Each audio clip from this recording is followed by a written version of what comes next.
വിഷ്ണു, ഇതിൽ 3 കാര്യങ്ങളാണ് പ്രധാനമായും ഈ പ്രക്ഷോഭകാരികൾ മുന്നോട്ട് വച്ചിരുന്നത്.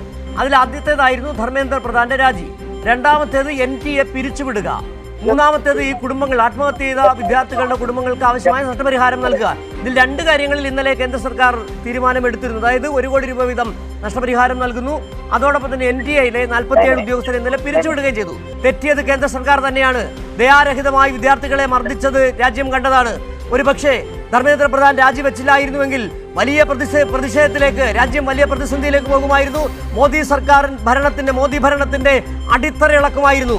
അത് കണ്ടിട്ടാകണം ഇപ്പോൾ ധർമ്മേന്ദ്ര പ്രധാന്റെ രാജി. ഒരുപക്ഷെ BJP നേതൃത്വം, RSS നേതൃത്വം ആവശ്യപ്പെട്ടിട്ടുണ്ടാകണം ധർമ്മേന്ദ്ര പ്രധാന്റെ രാജി.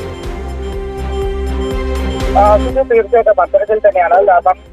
കേന്ദ്ര സർക്കാർ തുടക്കത്തിൽ കണക്കുകൂട്ടിയതിനപ്പുറത്തേക്ക് ഈ രാജ്യത്തെ വിദ്യാർത്ഥി പ്രതിഷേധം അത്രത്തോളം ശക്തമായ സാഹചര്യത്തിൽ തന്നെയാണ് ധർമ്മേന്ദ്ര പ്രധാന്റെ രാജി വന്നിരിക്കുന്നത്. കാരണം മോദി സർക്കാരിന് മുട്ടുമടക്കേണ്ടി വന്നിരിക്കുന്നു എന്നതാണ് ഈ രാജ്യത്തെ വിദ്യാർത്ഥികൾക്ക് മുന്നിൽ അവരുടെ ഒരു സമര പോരാട്ടത്തിന് മുന്നിൽ കേന്ദ്ര സർക്കാരിന്, മോദി സർക്കാരിന് അടിയറവ് പറയേണ്ടി വന്നിരിക്കുന്നു എന്ന് തന്നെയാണ് നമുക്ക് പറയാൻ കഴിയുക. കാരണം കഴിഞ്ഞ ദിവസങ്ങളിലെല്ലാം നമ്മൾ കണ്ടതാണ് ഈ വിദ്യാർത്ഥി പ്രതിഷേധത്തെ ഓരോ തവണ അടിച്ചമർത്താൻ ശ്രമിക്കുമ്പോഴും അതിശക്തമായി തന്നെ സമരം മുന്നോട്ട് പോകുന്ന സാഹചര്യം അല്ലെങ്കിൽ ഓരോ ദിവസവും സമരം കൂടുതൽ ശക്തിപ്പെടുകയാണ് ചെയ്തുകൊണ്ടിരിക്കുന്നത്.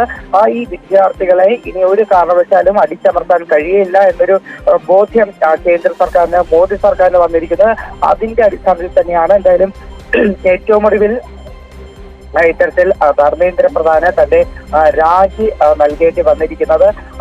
ഇതിൽ തന്നെയാണ് ഞാൻ നേരത്തെ ചൂണ്ടിക്കാട്ടിയതുപോലെ ധർമ്മേന്ദ്ര പ്രധാൻ വിദ്യാഭ്യാസ മന്ത്രി സ്ഥാനത്ത് നിന്ന് രാജിവെക്കുന്നില്ല എന്നുണ്ടെങ്കിൽ ഇപ്പോൾ നടക്കുന്ന പ്രതിഷേധത്തിന്റെ സ്വഭാവം ഇതായിരിക്കില്ല എന്നുകൂടി കേന്ദ്ര സർക്കാർ തിരിച്ചറിയുന്നുണ്ട്. അതുകൊണ്ട് തന്നെയാണ് അതായത് ഒരു കാരണവശാലും സർക്കാരിന് നിയന്ത്രിക്കാൻ കഴിയാത്ത തലത്തിലേക്ക് വലിയൊരു പ്രതിഷേധമായി മാറുമെന്ന് മനസ്സിലാക്കിക്കൊണ്ട് തന്നെയാണ് ഇപ്പോൾ ഇത്തരത്തിൽ ധർമ്മേന്ദ്ര പ്രധാന്റെ രാജി വന്നിരിക്കുന്നത്. സുജു.